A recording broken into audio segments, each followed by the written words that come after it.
So, good morning. Good morning po sa lahat. Ayan. So, it's another opportunity po na makapag-share ng Word ni God and makapag-encourage through His Word. Amen. So, isa pong malakas na palakpak para sa ating buhay na Diyos. Hallelujah. Okay. So, ang title po ng aking isi-share today is Ano nga po? Let it go. Ayan, let it go. Ang saya-saya ng bata. Gusto nyo bang maging sing-saya ng bata? Yes. Na nasa, nasa harap. Yes, so lahat tayo yan yung dinedesire natin. Yung magkaroon ng joy. So alam mo yung mga bata, wala yan silang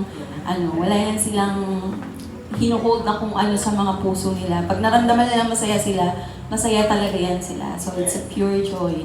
Real joy. So, ang ating passage today is matatagpuan sa Proverbs chapter 9 verse 11. Says, "A person's wisdom yields patience. It is to one's glory to overlook an offense." Hallelujah. So let us pray before we continue. Father God in heaven, Lord God, we thank you, Lord, for today, for this very moment, Lord God. Salamat po, Panginoon, sa mga buhay, Lord, ng bawat isa na narito, Lord God, sa lugar na ito. Father, we thank you, Lord, for your presence and for your Holy Spirit, Lord, that will teach us today.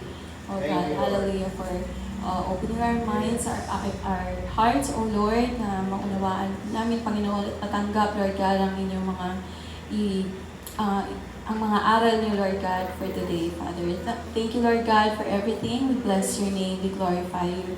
In Jesus' mighty name we pray. Amen. Hallelujah. So again, it says in Proverbs chapter 9 verse 11, "A person's wisdom yields patience. It is to one's glory to overlook an offense." So ano bang ibig sabihin nito? Sa ibang translation, ang sabi sa King James, "A person's wisdom makes him slow to anger."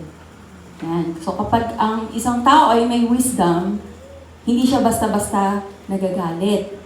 Hindi siya mabilis magalit. Yun ay kung may wisdom ang isang tao. So I believe lahat naman tayo ay may wisdom from the Lord. Amen. Medyo mahina. Yes, amen. Yes. And sabi dito, it is to one's glory to overlook an offense. So ang ibig sabihin nun? Ito ay isang honorable na hindi tayo basta-basta na o-offense. Ibig sabihin, meron tayong high moral, no, kapag tayo ay hindi basta-basta nagagalit. Amen? So, in the very beginning, God gave us the freedom or free will to choose. Diba? Kaya nga hindi nag-secret si God kay Adam and Eve when about doon sa tree in the middle of the Garden of Eden. So, sinabi niya na do not eat, do not touch because you will die. Diba? Yun yung sabi niya doon eh. So, binigyan niya ng freedom or free will si Adam and Eve to choose between life and death. Diba? So, binigyan niya ng freedom si Adam and Eve to obey or disobey. Amen? So, yun ay noon pa, noong very beginning. So, tayo sa buhay natin ngayon, meron din tayong choices. Amen? And we love choices. Tayo ay malungkot kapag kakaunti lang ang choice at lalo na kapag walang no choice. Diba? Tayo ay malungkot. So, we love choices. And sabi nga natin, boring kapag walang choices. So, dun sa mga choices na meron tayo everyday, kailangan tayo ay careful because dun sa mga choices natin, merong mga consequences. So, lahat ng gagawin nating choice ay may consequence. Ibig sabihin, meron siyang kapalit. So, sa pag-aaral natin, pag di tayo nag-aral, ang tendency niya, pwede tayong bumagsak. Wala tayong maisasagot sa exam. Diba? Sa business natin, pag hindi tayo naging matalino, ang choice natin ibenta ng mas mura, syempre, ang tendency, pwede tayong malugi. Okay, sa church, kapag tayo ay ang choice natin ay matulog ng gabi na pag Sabado, syempre, ang magiging resulta nun, late tayo ng Sunday. So, ayan. Yan yung mga choices natin, meron siyang consequences. Okay, so, this passage is an excellent reminder na ito ay good choice or excellent choice because sabi dito, it is to one's glory to overlook an offense. Pag sinabing overlook, hindi natin pinapansin yung mga offenses na nararanasan natin sa buhay. So it's a good choice. Bakit siya good choice? Because it helps to avoid unnecessary conflict, hurtful words, and even broken relationships. Yan. So kapag tayo ay hindi masyadong nagfo-focus dun sa mga small offenses or small things na nakaka-hurt sa atin, yun yung mga na-avoid niya. Yung mga unnecessary conflicts and the broken relationships or even hurtful words. Okay. And sabi dito sa ating passage, a person's wisdom yields patience. So, ibig sabihin ng yields, produce patience. Ibig sabihin, nagpo-produce siya, nag-generate siya ng patience kapag tayo ay may wisdom. Okay? And wise people are not quick to anger. Yan. So, paulit-ulit na kapag tayo ay may wisdom, hindi tayo basta-basta or madaling magalit. So, sino-sino ba dito yung mga madadaling magalit? Ay, ang babait. Huwag nyo nang itaas yung paa nyo, kamay lang. So, yon, meron tayong mga ganong ugali. And I know that God is still in the process of changing us. Amen? So, from glory to glory. And so, kapag tayo ay may wisdom from the Lord, it says that we have an insight, an emotional control to respond thoughtfully rather than react impulsively. So, kapag tayo ay may wisdom, nagkakaroon tayo ng pagkakataon na mag-isip kung ano ba yung sasabihin natin, ano ba yung i-react natin. Unlike doon sa basta-basta na lang tayo nagre-react impulsively. Ibig sabihin, yung basta-basta lang, yung wala nang isip-isip, basta ito yung gusto kong gawin. So, kapag tayo ay may wisdom, meron tayong chance to pause kung ano ba yung kailangan natin gawin. Amen ba? Amen. And doon sa second phrase, it is to one's glory to overlook an offense. It only pinapakita dito na meron tayong strength, maturity, and it is an honorable. Like yung sinabi ko kanina, nagkakaroon tayo ng high moral. Diba? Kapag tayo ay hindi basta-basta pumapatol sa mga maliliit lang na offenses. Okay. Choosing to forgive or let go of wrong done to you is seen as honorable and noble, instead of seeking revenge or holding grudges. Overlooking minor offenses reflects strength of character and maturity. So, ibig sabihin, worthy of respect and high moral kapag tayo ay mayroon ganitong character. Okay. In this Proverbs notes that it is far more honorable to ignore insults than to overreact to them.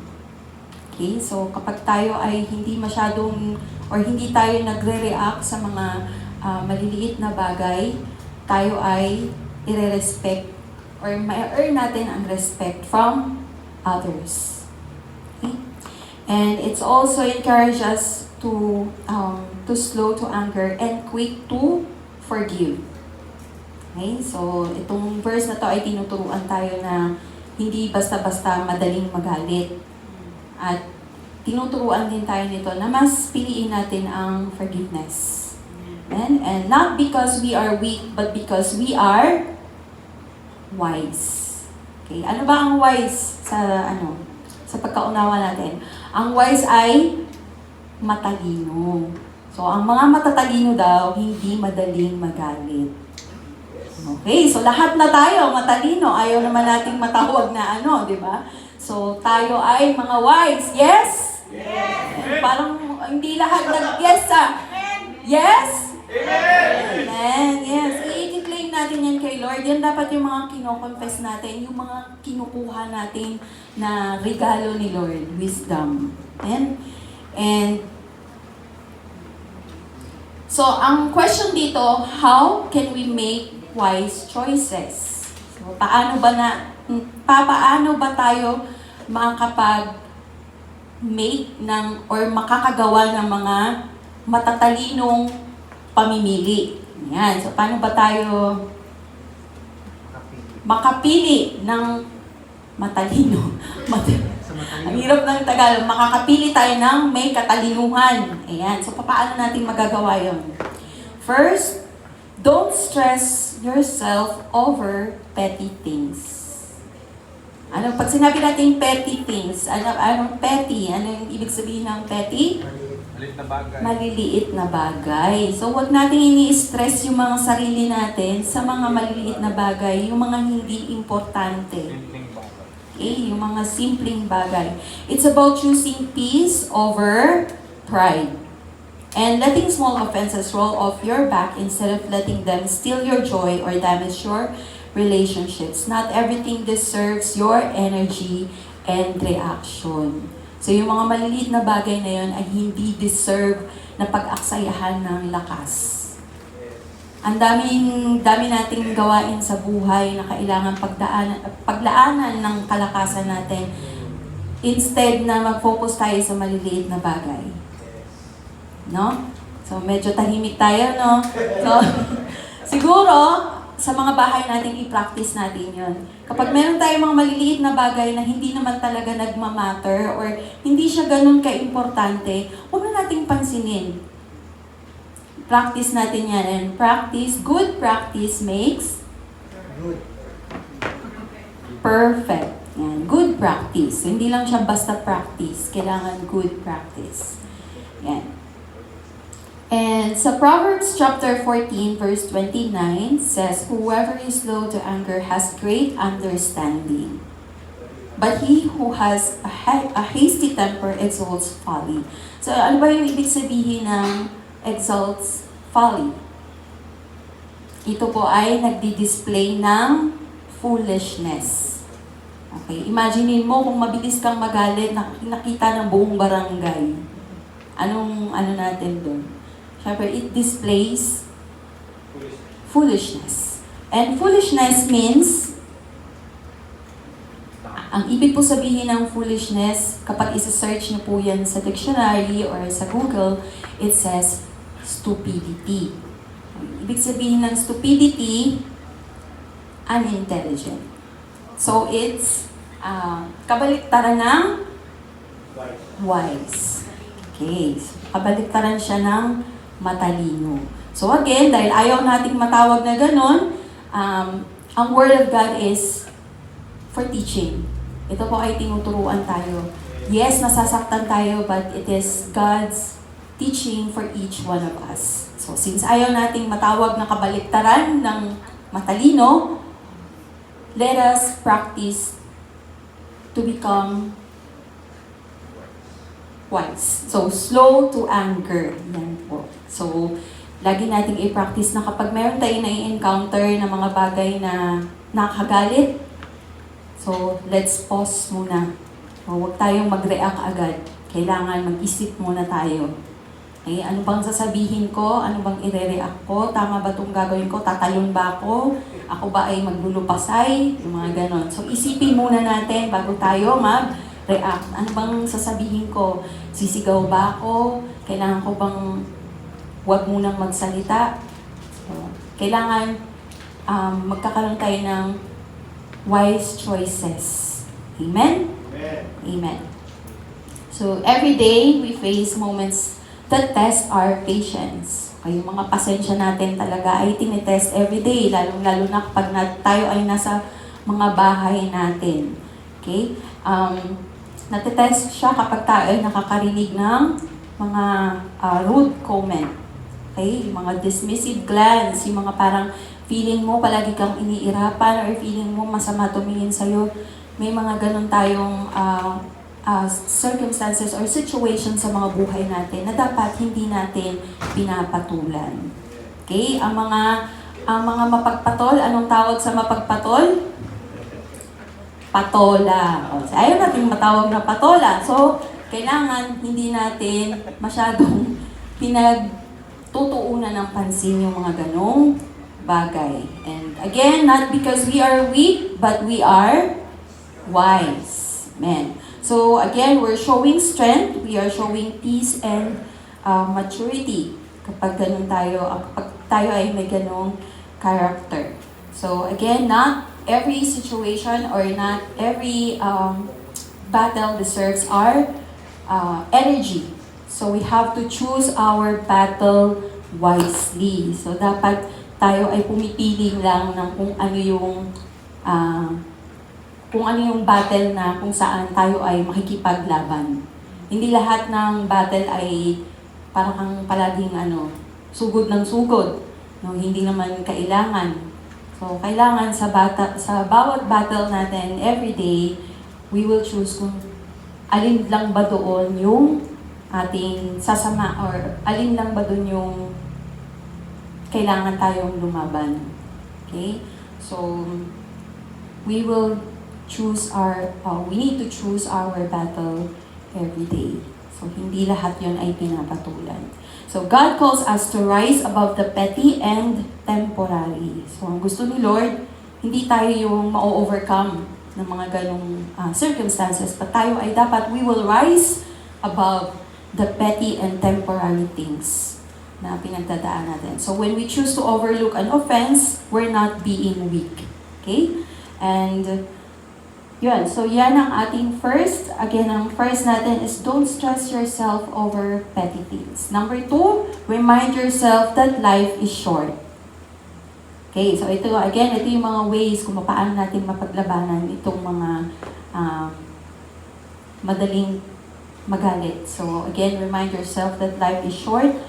Don't let your everyday spent on an unimportant argument or palagi tayo nagsusungit, palagi mainit ang ulo natin. So, dapat hindi natin inaaksaya yung everyday natin or araw-araw natin, minuto natin sa ganyong mga bagay. Okay? And sa mga ganitong pagkakataon, kailangan isipin natin na we're in the battlefield.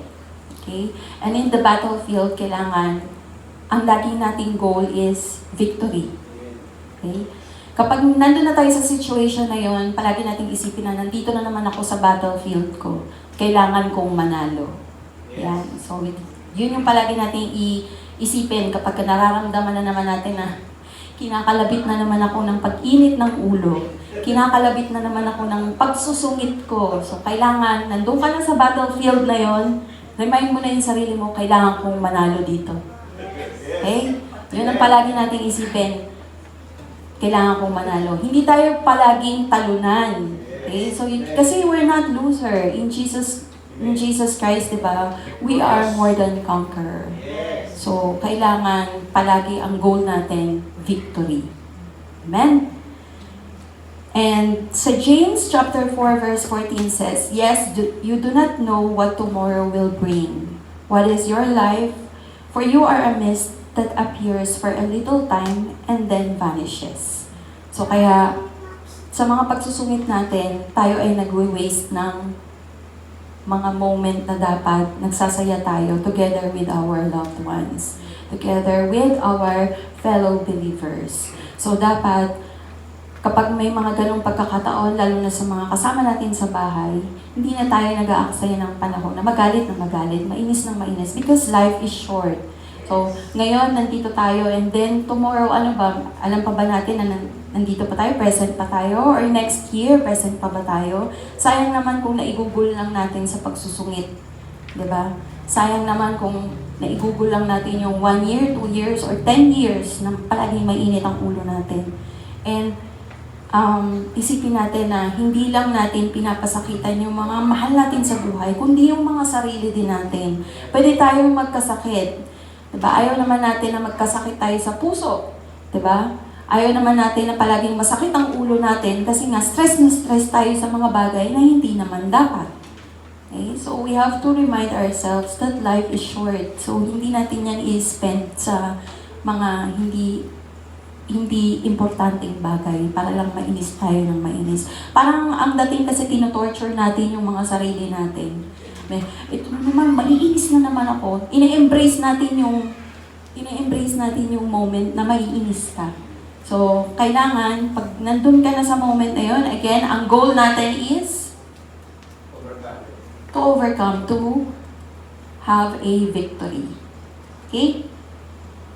And, ayun nga. So, ang sabi natin, life is fleeting. It's sabihin, napakabilis lang niya. No, very short. And it says in Philippians 4:8, finally, brothers, whatever is true, whatever is honorable, whatever is just, whatever is pure, whatever is lovely, whatever is commendable, if there is any excellence, if there is anything worthy of praise, think about these things. Okay? So, ibig sabihin dito, kung ano yung mga karapat-dapat lang na pinagtutuunan natin ng pansin. So, yun yung sabi, whatever is honorable, whatever is just, pure, lovely, commendable, excellence, worthy of praise. Yung dapat yung, let us fill our minds with those things. Doon tayo dapat nagfo-focus. Hindi sa mga negative na bagay. Hindi sa mga maliliit na bagay na walang kakwenta-kwenta. Na kapag binalikan mo, nagalit ako nung last week. Ano nga bang dahilan nun? Ay, kasi hindi niya ako tinimpla ng kape. Ha? Paano na? Diba? So, naman na, Diyos ko, nagalit ka ng buong araw dahil lang hindi ka tinimpla ng kape. Sayang naman yung buong araw mo. Diba? So, parang, it's a waste of energy, waste of emotion para sa napakaliit na bagay. And sabi nga natin, Gretel, nagalit ka kasi traffic. It's part of life, di ba? Ayaw mo ng traffic, maglakad. Di ba? May mga choice naman tayo eh. Kung ayaw natin matipid sa traffic, maglakad. Siguro mga 2 hours, 3 hours bago ka makarating doon sa, at least hindi ka nagalit sa traffic. Pero huwag ka lang mainis kasi malayo yung nilakad mo. So, mga choices, dapat gano'n ang natin. Make wise choices na hindi siya maglilid sa sin. Amen? Amen. So, again, ito yung mga bagay na dapat feel natin sa ating mga puso, sa isip natin. Ayan. Philippians 4:8. And number 3, napakabilis nung na-excite na kayo. Okay, remind yourself that you are wise. Again, yung ating verse is about mga matatalino. Itaas ang kamay ng mga matatalino. Oh my God.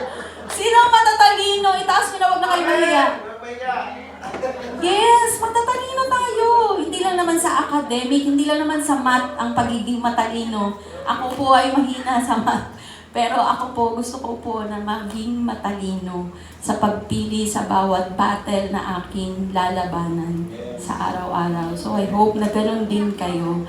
Kasi ito po yung itinuturo ni Lord sa atin today, especially sa mga bahay po natin. So again, huwag nating i-stress yung mga sarili natin sa mga bagay na unimportant. Amen?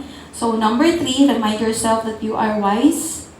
Okay, wisdom from the Lord, discern to delay anger or even not to be angry at all. Kapag may wisdom tayo, no, na-discern natin, dapat ba ako magalit? Or bukas na lang siguro? Or hindi na lang? Diba? Mga ganon. So, kailangan may ganon tayong discernment kasi it's from the Lord. Hindi ako, ano ba yung mga example na parang wala namang kakwenta-kwenta pero naiinis tayo. Ito si kakulay na naman ang damit ko. Yes. Dapat ba na pag-stress natin yung sarili natin ng gano'n? Hindi, di ba? So, kailangan isipin mo na, dapat ko bang ikagalit yun? Hindi naman. Di ba? So, ito si ito naman, lakas-lakas na naman kumain. Dapat ba natin i-stress ang sarili natin doon? Ngayon, malakas siyang kumain. Siya yung tataba. Diba? Siya yung sasakit ang tiyan kung overeating na. So, hindi natin dapat ini-stress yung mga sarili natin sa ganon. Again, choose your battle. Amen? And sabi dito sa Philippians, balik tayo dun sa ating verse kanina, a person's wisdom makes him slow to anger. So, kailangan remind natin palagi yung mga sarili natin na hindi basta-basta magagalit. Kasi nga, ang mga madaling magalit ay hindi wise. And anger itself is not a sin. Okay? Remind ko lang na hindi siya kasalanan. But the way we handle anger can lead to sin. Diba? Pwede tayong magalit. Kasi ang sabi nga, in your anger, sabi, God understands that we will feel anger. Nauunawaan niya yun kasi part yun ng emotion bilang isang tao. Okay? Naalala niyo yung about dun sa temple, di ba? Si Jesus ay nagalit din, but it was a righteous anger. Okay? So, kaya nauunawaan ni Lord na sometimes in our lives, magagalit talaga tayo. Sometimes sa mga everyday na buhay natin, merong moment doon na magagalit tayo and He understand that. Ang gusto lang niya is ma-manage natin yun ng maayos. Yung mga anger natin, we should manage it well. Okay? Para hindi ito mag-lead sa kasalanan. Okay? And sabi, do not sin. So again, sa anger natin, God understands it. Hindi naman niya yun yung ipinagbabawal. But again, do not sin. Ang sabi dito, do not sin because kapag tayo ay galit, pwede tayong magsalita ng harmful words. Even curse. Diba? Kaya ayaw nating mapunta tayo dun sa sitwasyon na yon. Kasi pag tayo ay galit, may mga salita tayong mabibitawan na hindi na natin mababawi. Pwede tayong mag-sorry pero nasaktan na. Okay? So, kailangan in our anger, we do not sin. Again, harmful words, iwasan natin yan. Revenge, bitterness, violence, and even cursing, which is worse. Yung mga masasamang salita na bibitawan natin sa mga tao na nagalit lang tayo basta-basta. Okay? Instead of doing that, again, ang sabi ko, pause, pray, and respond with grace. Yan. So, tigil muna tayo. Kasi nga sabi, choose your battle, hindi palagi tayong palaban. Hindi tayo palaging pasugod. Diba? Alam natin sa mga wars, diba? Hindi yan siya basta-basta yung, hala siya, nag-anuhan yung mga bala o kaya mga pana, tapos ikaw sugod ka ng sugod. Eh di, patay ka. Diba? So, kailangan marunong tayong ano tawag doon? Yung i-shield yung ating mga sarili. Kailangan natin ng defense. Kaya, kung mapapansin nyo sa mga palabas, kapag sumusugod yung kalaban, nakahinto sila and then may mga shield sila. Diba? So, ganun din tayo. Kapag binabato tayo ng kalaban, kailangan pause. Pause muna and then think, anong gagawin ko? Saan ako susugod dito? Saang way? Diba? So, kailangan meron tayong thinking or nagpe-pray tayo kung paano tayo mag-respond with grace. Okay? So, ganun palagi. We need to pause. Huwag tayong sugod ng sugod. And anger, again, is part of life. So, parte siya ng buhay natin na hindi natin siya, hindi siya pwedeng mawala. Kasi nga, we're humans. We have emotions. And, again, ang difference ng feeling anger and controlled by it ay magkaiba. So, pwede tayong magalit pero hindi tayo magpapakontrol doon. Okay? So, yun palagi yung isipin natin. Pwede akong magalit pero hindi ito yung magkokontrol sa akin. So, pag naramdaman na natin na nainis tayo, kailangan hold muna natin yung mga bibig natin, hold muna natin yung isip natin, kailangan mag-pause tayo. Yung mga katawan natin, huwag muna tayong sumunggab ng suntok, ng sipa, or ng kahit na ano. Pause muna, and then think, pray, Lord, ano yung gagawin ko? Lord, paano ako mag-respond? Lord, anong sasabihin ko? So, dapat ganun palagi. Kasi nga, tayo ay matalino. Yan, matalino tayo. And, Proverbs, okay, so, when we choose wisely, there are fruit of the Spirit that will naturally grow. So ano-ano ba yung mga fruit of the Spirit na nag-grow pag napapractice natin itong hindi madaling magalit? Yan. Patience, self-control, gentleness, kindness, and humbleness. Again, sa pasensya natin, palagi yan siyang tinetest. Self-control, ayan, marunong na tayo mag-hold ng ating mga dila, mga sasabihin natin, pati yung mga actions natin, nakokontrol. And gentleness, yung palagi nating pipiliin na hindi maging harsh. Okay? Kindness, yung unawain natin kung ano ba yung pinagdadaanan, bakit ba siya nagalit, yung mga ganun, or bakit ba nakakainis tong sitwasyon na to. So, kailangan yung mga ganun tayong thoughts. And humbleness. Again, hindi tayo basta-basta yung gusto lang palaging manalo. No? Kailangan matuto tayong magbaba ng ating mga armas. No? Kaya mga ano natin, yung mga gears, yung mga ano natin dyan, yung mga yes, yun. So, humbleness. Okay? So, yan yung mga napapractice or nag-grow kapag tayo ay slow to anger. Okay, Proverbs 16, chapter 32 says, better a patient person than a warrior, one with self-control than one who takes a city. So ano ba ibig sabihin nito? Better daw, mas mabuti pa ang isang tao na merong pasensya kesa yung warrior. Warrior is mighty. Yung palaging, yung malalakas. Alam naman natin yung mga warrior, palaging palaban yan. So, better daw yung tao na merong patience. And sabi dito, one with self-control than one who takes city. Ibig sabihin, better yung tao na merong self-control than the one who takes city. Ano yung the one who takes city? Ang ibig sabihin nun is yung palaging aggressive. Diba?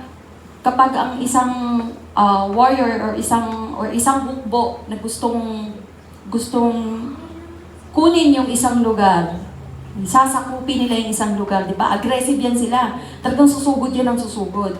So, sa Bible ang sabi, mas mabuti pa yung taong may self-control kaysa dun sa taong agresibo na gustong manalo palagi. So, kailangan i-practice natin na magkaroon tayo ng patience and self-control. Okay? Kasi it says it's better. Mas nalulugod si Lord sa mga ganung tao. Amen? Yes. And it says that true strength is not about power or aggression, but it's about inner discipline and calmness. Kailangan kalmado tayo. We should able to control our emotions and impulses. Okay? So, hindi tayo yung impulsive. Ayaw natin nun. Basta-basta na lang kung ano-ano yung mga binibitawang salita or kung ano-ano na lang yung ginagawang action.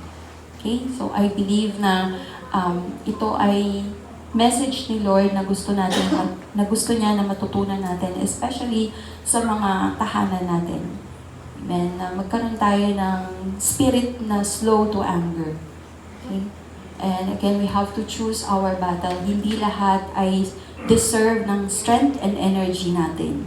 So, dapat tayo ay wise. Ask the Lord na magkaroon tayo ng wisdom to discern. Kung, Lord, dapat ko bang gawin to? Dapat ko bang ilaban to? Or, rest muna? Dapat ba akong magalit? Or hindi na lang? Mga ganon. Again, ang anger is, hindi siya, anong tawag doon? Hindi siya binabaliwala. I mean, hindi tayo tinuturuan na pag sinabing slow to anger, hindi tayo tinuturuan ito na huwag magalit. Kasi again, it's human, yes, human nature or kasi nga tao tayo, we have emotions. But again, hindi tayo magpapakontrol doon. Okay? Do not be controlled by your anger. Kailangan nag-iisip tayo. And sometimes in our lives, we will be hurt, we will be offended, and again, okay lang yun. Kasi nga, parte yun ng buhay natin. Meron ba kayo nabalitaan na tao na never na-offend? Never na-hurt? Ay, hindi yung tao. Baka robot yun. No? Yung uso ngayon, AI. O baka ganun siya kasi wala siyang emotion. But again, we're human, so tayo po ay nasasaktan. Tayo po ay gagalit. Tayo po ay na-offend. Even word of God is offensive. Diba? Kasi nga, open rebuke siya. Tinuturuan tayo. But then again, hindi tayo dapat doon nagfo-focus. Okay? Doon tayo sa mga magagandang bagay dapat nakafocus. And we should remind ourselves na life is short. Diba? Hindi natin kailangan aksayahin yung binibigay ni Lord na buhay sa atin, yung oras natin, kasama yung mga mahal natin sa buhay, para lang magalit ng magalit, mainis ng mainis. Sayang naman, diba? Sayang naman yung moment na nag-e-enjoy sana, na tumatawa sana kayo, diba? Kaysa nakasimaktol ang mga muka, ayan, madaling tumanda. Mga lukot ang mukha. Siyempre, ayaw natin ng ganon, diba? So, tawa na! Oh. Yan. So, kailangan always may wisdom. Taladala natin palagi ang wisdom from the Lord. Hindi yan iniiwan sa cabinet. Hindi yan iniiwan sa CR. Hindi yan iniiwan sa bahay. Palaging daladala. Okay? And for our reflection, ay, tapos na tayo. Respond, not react. Again, yung respond is choose to respond thoughtfully. Okay? Not react impulsively. Okay? Pray for God's help to handle anger in a way that honors Him and to give us wisdom in every interaction and the strength to forgive quickly. Speak kindly and let go of what burdens our heart. Kaya nga, ang topic natin for today is let it go. Okay? So, wag natin pansinin lahat ng bagay na hindi naman siya nagmamatter talaga. So, kailangan marunong tayong mag-let go. Oy, natapakan niya ako. Hindi ako may inis. Let it go. Ganon. O, di ba? Naubusan ako ng ulam. Gutom na gutom ako. Let it go. Di ba? Bumili ka ng itlog, magluto ka. Ganon. So, huwag tayo yung baso, inubusan ako ng ulam. Di ba? Huwag tayong ganon. Kailangan let it go and then step forward. Forward tayo kung ano ba yung dapat nating gawin. Okay? Again, yun lang po. Napaka-short niya. But again, I hope and I pray na ma-practice natin to sa mga bahay natin. Kasi ayaw nating masaktan yung mga mahal natin sa buhay. At masayang yung mga araw na ibinibigay sa atin ni Lord para lang magsungit, magalit ng magalit. Amen? So, let it go. Amen.